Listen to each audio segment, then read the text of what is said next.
The taxi dropped me at my front door on a Tuesday morning. 7 months overseas, 7 months in a medical unit, 7 months dreaming about coming home to Aaron and the kids. But the silver Lexus in my driveway wasn't mine. I stood on the porch, duffel bag over my shoulder, key halfway to the lock. Through the window, I saw a man in expensive clothes pouring coffee in my kitchen. My kitchen. Using my favorite mug, the one Aaron bought me for our anniversary. The door opened before I could turn the key. "Alex?" Erin's voice was flat, cold, like she was greeting a stranger. Behind her stood the man from the kitchen, tall, graying temples, surgeon's hands. He placed his palm on Erin's shoulder in a gesture that made me furious. "We need to talk," she said. I dropped my bag. "Who is this?" "Colton Reeves," the man said, extending his hand. "Erin's husband." The words hit like shrapnel. I stared at Erin. "Husband?" She stepped aside, letting me into my own house. The walls were different colors, new furniture, pictures of my kids, but with Colton and family photos where I should be. "You signed the papers," Erin said. Her voice carried that clinical tone she used at the hospital. "We assumed you weren't coming back." "What papers?" Colton reached into a briefcase. Professional, efficient, he handed me a manila folder. "Divorce decree, dated 3 months ago. Your signature's right there." I flipped through the documents. Official letterhead, notary stamps, and there, at the bottom of each page, my signature. Perfect forgeries. "I never signed these." Erin crossed her arms. "The stress of deployment affects memory." Colton explained that to me. "It's common. I'm a combat medic, not an amnesiac." Colton stepped forward. "Alex, I understand this is difficult, but legally, you and Erin are divorced. She and I were married last month. The children have adjusted well to the transition." That's when I noticed it. The kids' backpacks by the door had name tags reading Tommy Reeves and Sarah Reeves, my children, carrying another man's name. "Where are they?" "School," Erin said. "They'll be home at 3:30. I checked my watch. Noon, 3.5 hours to process this nightmare. "I need to see those documents again." Colton handed over the folder. I studied every page. The signatures were perfect. Too perfect. No one signs their name identically across multiple documents. These were digital copies. Traced. Forged. "I'll be staying in a hotel tonight," I said quietly. Erin's expression softened for a split second. "Alex, I know this is hard, but we've moved on. The kids have moved on. Don't make this ugly." I shouldered my bag. Nothing ugly about it. Just need time to process. But as I walked to my rental car, one thought crystallized in my mind. You made the wrong enemy. The Hampton Inn lobby buzzed with afternoon business travelers. I sat in a corner booth, documents spread across the table. My old friend Claire Monroe, former JAG attorney, now civilian lawyer, studied each page through reading glasses. "These are good," she said. "Really good. But they're forgeries." "How can you tell?" "The notary stamp." She pointed to a small circular mark. "This notary's license expired 2 years ago. Whoever forged these pulled an old template." My phone rang. Erin's number. "Alex, where are you? The kids want to see you. I'll pick them up from school tomorrow." "That's not... Colton thinks it's better if we supervise the first meeting, for their emotional well-being." I hung up. Claire set down the papers. "Alex, I can file an emergency motion to nullify this fraudulent divorce, but I need evidence of forgery beyond just the notary issue. Give me 48 hours. "What are you planning?" "Intelligence gathering." That evening, I parked across from my house. Erin's shift at Metro General ended at 11. Through surveillance binocs, military issue, I watched Colton make dinner for my kids. He moved through my kitchen like he owned it. At 11:47 p.m., Erin's Honda pulled into the driveway. She kissed Colton at the door. Long, passionate. The kind of kiss that spoke of months, not weeks. I started taking notes. Day 2, I followed Colton to his medical office, except the building was condemned. A notice on the door read, "Dr. Colton Reeves, medical license revoked. Patient complaints investigation." Interesting. Day 3, I interviewed Erin's colleagues at Metro General. Nurse supervisor Patricia Wong was particularly chatty. "Oh, Dr. Reeves?" Erin fought hard to keep that investigation quiet. Signed his exit evaluation herself. Glowing review, despite the circumstances. "What circumstances?" "Inappropriate conduct with female patients. Multiple complaints." Erin convinced them not to file formal charges if he resigned quietly. The pieces clicked. Aaron had protected Colton, made him indebted, controllable. Day 4. I installed microcameras around my house. Military-grade surveillance equipment acquired through old contacts. If they were living in my home illegally, I wanted documentation. Day 5. The cameras paid off. Audio recording of Aaron and Colton in the kitchen. How long before he figures out the papers are fake? Colton's voice. He won't. Alex trusts institutions. Military types always do. What if he hires a lawyer? With what money? His accounts are frozen pending the divorce settlement. My accounts. Frozen. I checked my phone. Bank alerts going back 3 months. Assets locked by court order based on forged paperwork. That night I called Claire. Emergency filing. Tomorrow morning. The courtroom smelled like old wood and stale coffee. Judge Martinez presided, a no-nonsense woman with steel-gray hair. Aaron sat beside a court-appointed attorney looking confident. Colton wasn't present. Smart move. Claire stood. Your Honor, my client's divorce was filed fraudulently. Mr. Barrett was serving overseas and never signed these documents. Aaron's lawyer objected. The papers are notarized and legally filed. Mr. Barrett had every opportunity to contest. While he was treating wounded soldiers in a combat zone? Claire's voice cut like a blade. With no internet access for weeks at a time? I handed Claire a manila envelope. She opened it. Your Honor, we've discovered evidence of a broader conspiracy. Mrs. Reeves, used hospital computer systems to access confidential military records. The defendant also forged power of attorney documents to access veterans' benefits illegally. The judge leaned forward. Explain. Claire spread documents across the table. Hospital login records show Mrs. Reeves accessed files for 17 deployed soldiers, all married, all with substantial benefits. She and Dr. Reeves were planning to replicate this scheme multiple times. Aaron's face went white. The judge studied the evidence. Mrs. Reeves, did you use your hospital credentials to access military personnel files? I needed to verify Alex's deployment status for the divorce. 17 times for 17 different soldiers? Silence. Mrs. Reeves, I'm ordering an immediate investigation into these allegations. Mr. Barrett, your divorce is hereby nullified, pending criminal proceedings. All assets are unfrozen. Custody of the minor children returns to you immediately. Aaron shot to her feet. You can't do this. Those kids have been living with Colton for months. He's their father figure now. He's a fraud, I said quietly. And so are you. Outside the courthouse, Aaron cornered me by my rental car. How could you do this to me, to us? I protected you while you were gone. Protected me? You stole my identity, sold my kids to a con artist. Call that protection? Colton loves them. He's been more of a father than you ever... Colton lost his medical license for inappropriate conduct with patients. You helped cover it up. That's not love, that's conspiracy. Her composure cracked. Tears started flowing. Alex, please, we can work this out. I made mistakes, but you made choices. Now live with them. I drove away, leaving her sobbing in the courthouse parking lot. 2 weeks later, federal agents arrested Colton at a coffee shop. He was meeting with another military spouse, wife of a deployed Navy SEAL. The FBI had been monitoring his communications since Claire filed our evidence. Aaron lost her nursing license the same day. Hospital administrators fired her immediately. HIPAA violations, patient confidentiality breaches, criminal conspiracy. I picked up Tommy and Sarah from school in my truck. They were confused at first. Months of Colton's influence had muddied their understanding. Where's Daddy Colton? Sarah asked. He's gone, sweetheart. It's just us now. Are you really our daddy? The question hit harder than any combat injury. Yes, baby, I've always been your daddy, and I'm never leaving again. 6 months later, I sat in my new apartment across town. Clean, simple, military precise. The kids' drawings covered the refrigerator, stick figures of our family. No Colton. No Aaron. My phone buzzed.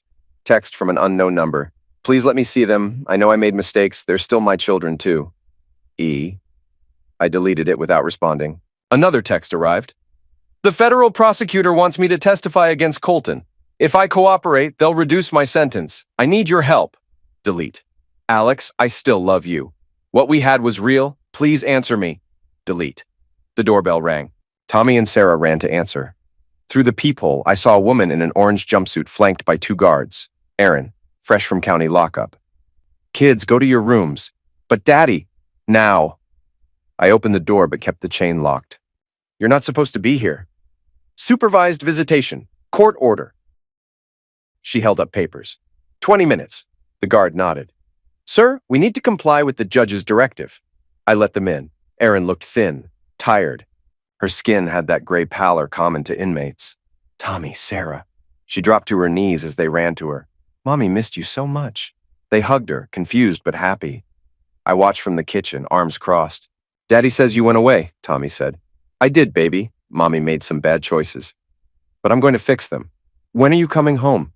Erin's eyes met mine over Tommy's head. I don't know, sweetheart. That's up to your father. No, I said firmly. That's up to the courts, and the federal prosecutor, and the victims whose lives you destroyed. The guard checked his watch. 10 more minutes. Erin stood, approaching me. Alex, I know you hate me. I deserve that. But think about what's best for Tommy and Sarah. They need their mother. They needed their mother 7 months ago. Instead, they got a felon. I was protecting them, protecting our future. You were gone and I didn't know if you were coming back. Colton offered stability. Colton offered you control. Over him, over me, over our kids. That's what this was really about. Her mask slipped. The tears stopped. For a moment, I saw the real Erin, calculating, manipulative, hungry for power. You think you're so righteous, she hissed. Mr. Perfect Soldier, but you abandoned us. For 7 months, I was a single mother. I did what I had to do. You committed fraud, identity theft, conspiracy, child endangerment. You want to call that survival? Time's up, the guard announced. Erin kissed Tommy and Sarah goodbye. They clung to her, sensing something final in the moment. Be good for Daddy, she whispered. Mommy loves you. After they left, Sarah asked, why was Mommy wearing those orange clothes? Because she made bad choices, baby. And sometimes, bad choices have consequences. That night, after the kids fell asleep, I sat at my desk reviewing legal documents. Erin's sentencing hearing was next week. The prosecutor expected 18 months federal time, plus restitution to other victims. Colton got 36 months. His medical license was permanently revoked. He'd also face civil lawsuits from the families he'd targeted. My phone rang. Claire's number. Alex, I wanted to give you a heads up. Erin's attorney is requesting supervised visitation rights post-release. Can they do that? She's still their biological mother. Courts generally favor maintaining parental contact unless there's evidence of direct harm to the children. She forged my identity, stole my kids, sold them to a predator. That's not harm? Emotional trauma? Yes, but not physical offense. A judge might grant limited supervised contact. I set down the phone, stared at the kids' drawings on the refrigerator. Tommy had drawn our new apartment. Sarah had drawn me in my military uniform with the words, "My hero daddy," in purple crayon. Erin would keep fighting, keep manipulating, keep trying to worm back into their lives. Not acceptable. The next morning, I made a series of phone calls. Old military contacts, intelligence specialists, people who owed me favors from our overseas deployments. By noon, I had what I needed. Colton's medical misconduct ran deeper than anyone suspected. Multiple states, multiple victims, some cases involving minors. Evidence that certain law enforcement agencies had overlooked due to jurisdictional complications. I compiled everything into a comprehensive dossier. Then I contacted the FBI agent handling Erin's case. Agent Patterson, this is Alex Barrett. I have additional evidence regarding Dr. Reeves, information that might interest federal prosecutors. The meeting took place in a sterile conference room at the FBI field office. Agent Patterson, a sharp woman in her 40s, reviewed my dossier with growing interest. Mr. Barrett, where did you obtain these records? Veterans Network. People talk. Information flows. Some of these cases were sealed by courts in other states. Whistleblowers, concerned citizens, people who want justice. She studied me carefully. Mr. Barrett, are you seeking revenge against your ex-wife? I'm seeking protection for my children and justice for other victims. Because what you're describing, Dr. Reeves has allegedly committed serious crimes across multiple jurisdictions. If this information is accurate, he's looking at significant additional federal time. And my ex-wife? If she was aware of these other activities, conspiracy charges could be enhanced significantly. I leaned back in my chair. Agent Patterson, my children deserve a stable life. They deserve protection from people who would exploit military families. Whatever you need from me to ensure that happens, you have it.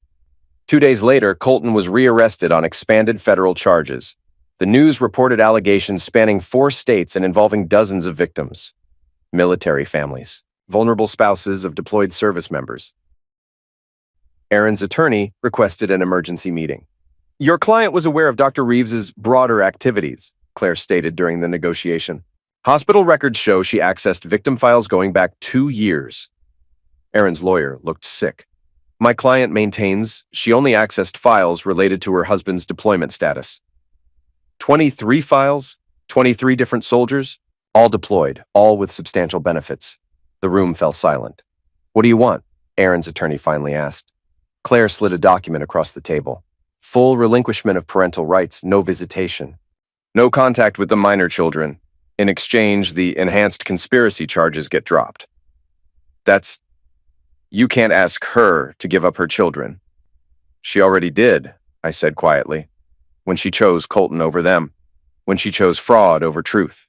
When she chose control over love. Aaron's sentencing hearing was held in federal court downtown. Media packed the gallery. The story had captured national attention. Military spouses defrauded by medical con artist.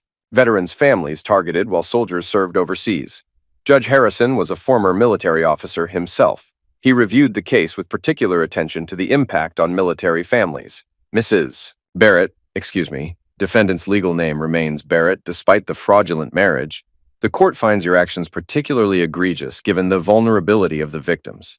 Military spouses sacrifice tremendously.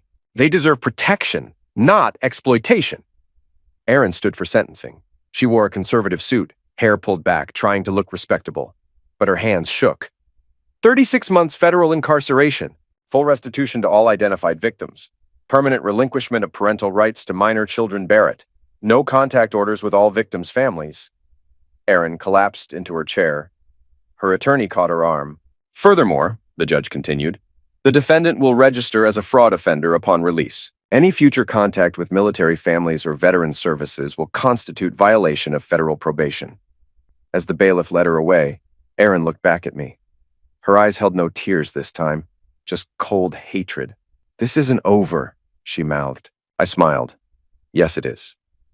6 months into her sentence, I received an envelope with no return address.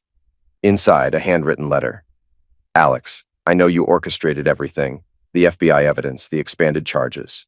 You destroyed my life systematically like a military operation. You turned me into the villain while playing the heroic veteran. But I know who you really are now. Cold, calculating, ruthless. You got your revenge. I hope it was worth it. Yeah, I read it twice. Then I struck a match and held it to the corner. The paper curled and blackened, turning to ash in my kitchen sink. Tommy wandered in, rubbing sleepy eyes. Daddy, what are you doing?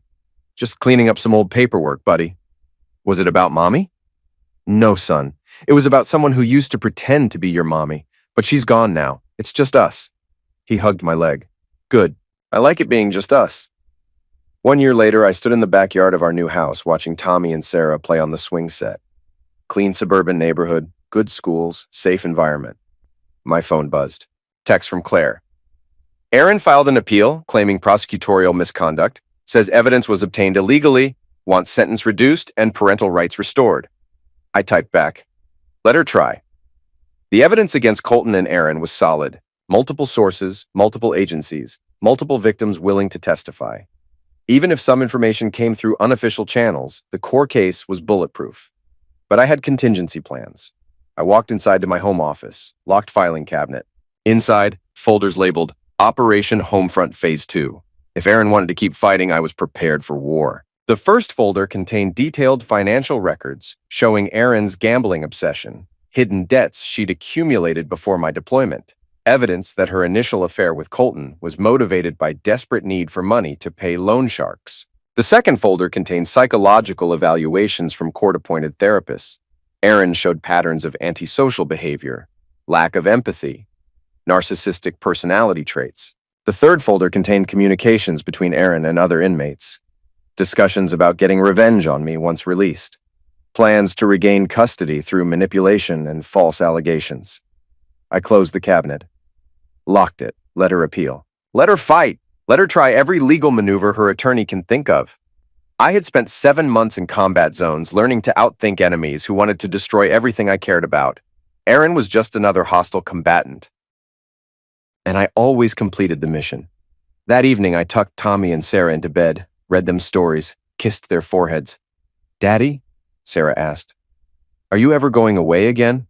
"No, baby. Daddy's staying right here, forever." "Promise?" "I promise." I turned off their lights and walked downstairs, poured a drink, sat on the couch, staring at family photos on the mantel. Pictures of my real family, me and the kids. No Aaron, no Colton, no lies. My phone rang. Unknown number. "Alex Barrett?" "Speaking. This is Warden Thompson at Federal Correctional Institution, Danbury. I'm calling about an incident involving inmate Barrett. She was found unconscious in her cell this evening." My heart stopped. She's alive. Apparent overconsumption. Pills smuggled in somehow. She's stable now, but there may have been some brain damage from oxygen deprivation." "I see. Mr. Barrett, she listed you as emergency contact. We need someone to make medical decisions if she's incapacitated." I looked at the photos on the mantel. Tommy's gap-toothed grin, Sarah's pigtails, my children safe and happy. "Warden Thompson, Aaron Barrett relinquished all parental rights. She's not my responsibility anymore. Contact her parents." "Sir, her parents are deceased. You're the only—" "Then contact the state. I'm not involved in her medical care." I hung up. 10 minutes later, the phone rang again. Different number. "Mr. Barrett, this is Dr. Lawson at Danbury Federal Medical Center. Your ex-wife is asking to see you. She says it's urgent." "I have a no-contact order." "Sir, she may not survive the night. If there's anything she needs to tell you—" "Doctor, whatever Aaron thinks she needs to say, she can tell the prison chaplain. Good night." I turned off my phone. 2 days later, Claire called with news. Aaron's appeal was denied.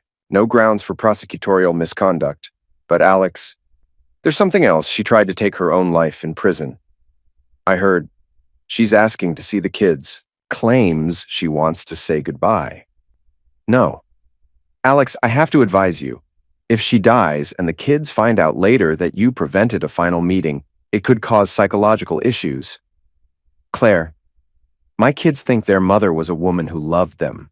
They don't know about the fraud, the conspiracy, the federal charges. They think mommy went away because she made bad choices. That's all they need to know. But if she dies, then we tell them mommy got sick and went to heaven. Clean, simple, no trauma. Jesus, Alex, you really have thought of everything. I'm a soldier, Claire. Soldiers plan for every contingency. Aaron survived. Brain damage was minimal. She'd spend the rest of her sentence in the prison medical facility, but she'd recover. I felt nothing when I heard the news. No relief, no disappointment, just empty acknowledgement. The woman I'd once loved was gone. Had been gone for years, probably. What remained was just a shell that looked like her. 3 years later, I stood at Tommy's Little League game watching him pitch. Sarah sat beside me, drawing pictures of the players. Normal kids. Happy kids. Stable kids. A woman approached our bleacher, thin, pale, wearing sunglasses despite the cloudy day. Alex. I looked up. Aaron, released early for good behavior. What do you want? To see my children. You don't have children. You relinquished all parental rights. She sat down uninvited. Tommy was warming up on the mound, focused on his throwing. He looks just like you, she said softly. Don't. I've been thinking a lot in prison about us, about what I did. You were right. I was trying to control everything. But Alex, I was scared. You were gone, and I didn't know how to handle being alone. So you committed fraud. I made mistakes, but those kids still carry my DNA. I gave birth to them. You can't erase that. Sarah looked up from her drawing. She stared at Aaron with curiosity, but no recognition. Daddy? Who's that lady? Nobody important, sweetheart. Aaron's composure cracked. Nobody important? I'm their mother. People in nearby bleachers turned to look. I stood up. You're an ex-convict with a restraining order. If you don't leave immediately, I'm calling the police. They have a right to know me. They have a right to safety, stability. You're a threat to both. Tommy struck out the batter. He looked over at us, smiling proudly. His gaze lingered on Aaron for a moment, confusion crossing his face. Daddy, he called out, Everything okay? I waved. You're doing great, son. Aaron stood up slowly. This isn't over, Alex. A mother's bond with her children is sacred, legal or not. Is that a threat? It's a promise. She walked away. I watched her get into a rusted sedan and drive off. That night, I made another phone call to Agent Patterson. Alex, I thought your case was closed. My ex-wife violated her no-contact order today, showed up at my son's baseball game, made verbal threats. We'll look into it. But Alex, she served her time.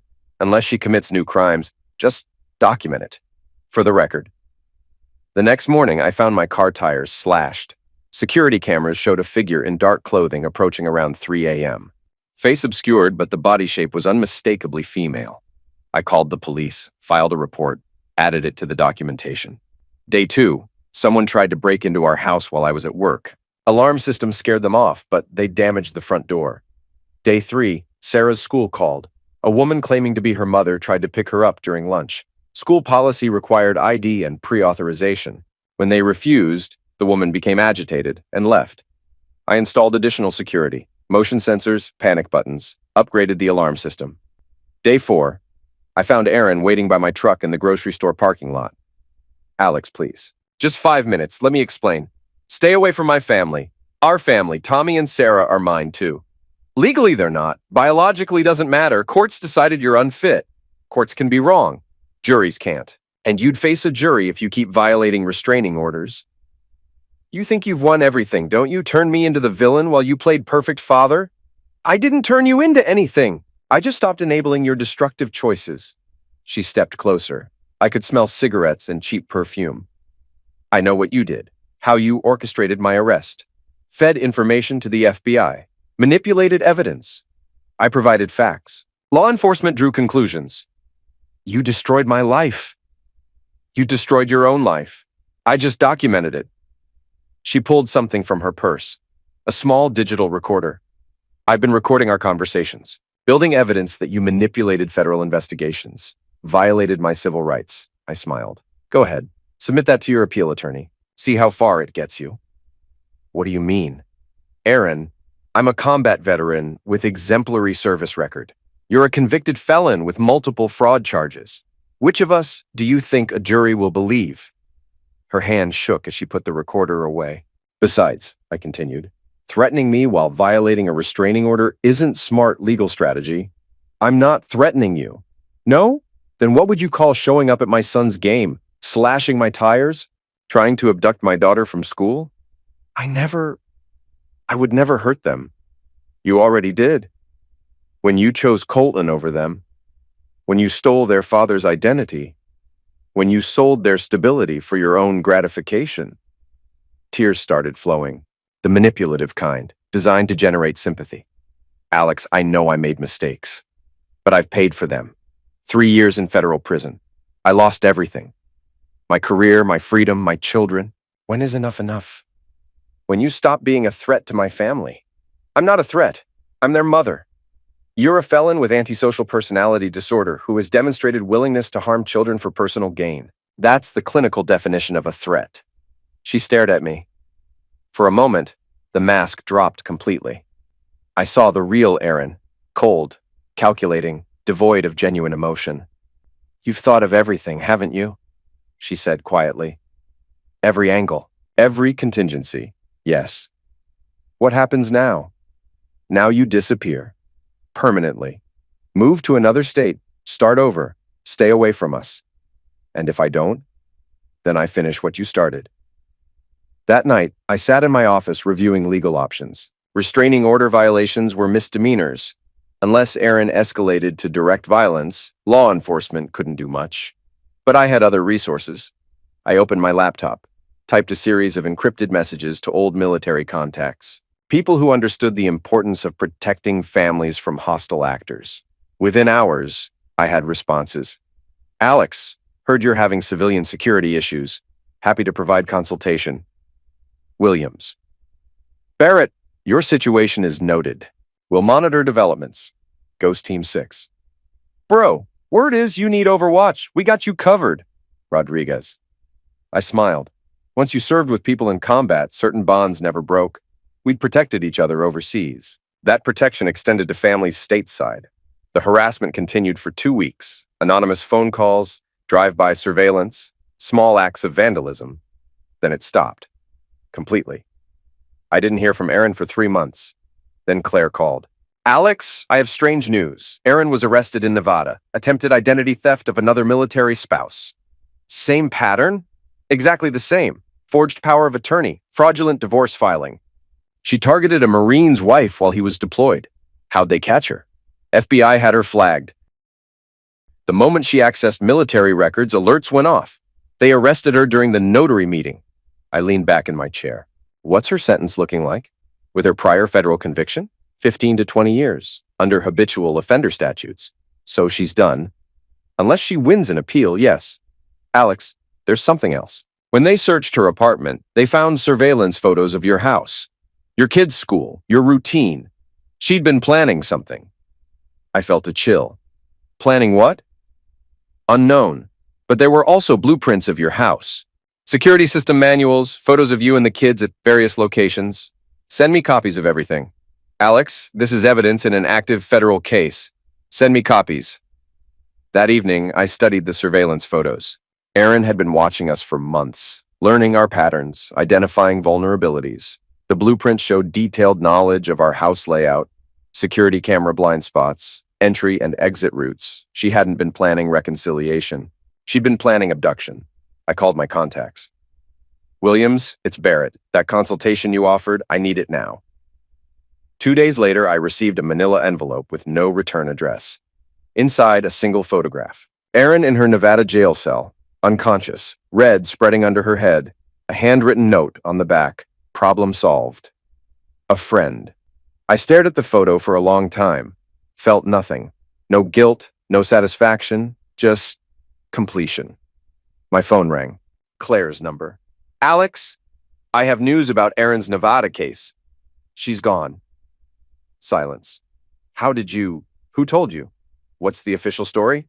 Apparent accident. She fell in her cell, hit her head on the concrete edge of her bunk. Brain hemorrhage. Investigation? Routine, no signs of foul play. Prison medical examiner ruled it accidental death. Good. Alex, are you okay? I'm fine, Claire. My kids are safe. That's all that matters. But she was still their mother. No, she was their biological contributor. A mother protects her children. Aaron endangered them. I hung up. That weekend, Tommy asked about Aaron for the first time in years. Daddy, whatever happened to that lady who said she was our mommy? We were fishing at the lake. Sarah was building sandcastles nearby. She got very sick, son, and she's no longer with us. Was she really our mommy? She gave birth to you and Sarah. But being a mother is more than biology. It's about love, protection, sacrifice. She couldn't do those things because she was too sick. Do you miss her? I thought about it. The woman I'd married, the woman I'd thought I'd married, had never really existed. She'd been a performance, a carefully constructed fiction. I miss who I thought she was, I said finally. But that person was never real. Tommy nodded solemnly. Then he got a bite on his fishing line and forgot all about Aaron. 5 years later, I stood in the backyard watching Tommy practice football with his teammates. Sarah was starting high school, honor roll student, debate team captain. They were good kids, strong kids. They'd grown up without the toxicity Aaron would have brought into their lives. Sometimes late at night, I wondered if I'd made the right choices. If maybe there'd been another way, a path that didn't require destroying someone completely. But then I'd remember the surveillance photos, the blueprints, the evidence that Aaron had been planning to abduct my children. And I'd remember that some threats require permanent solutions. My phone buzzed, text from an unknown number. Mr. Barrett, this is Jennifer Walsh, investigative reporter with Channel 7 News. I'm researching military family fraud cases from 2018 to 2020. Would you be willing to discuss your experience with the Colton Reeves scandal? I deleted the message without responding. The story was over. The threat was neutralized. My children were safe. Mission accomplished. I walked inside, locked the door behind me, and began preparing dinner for my family.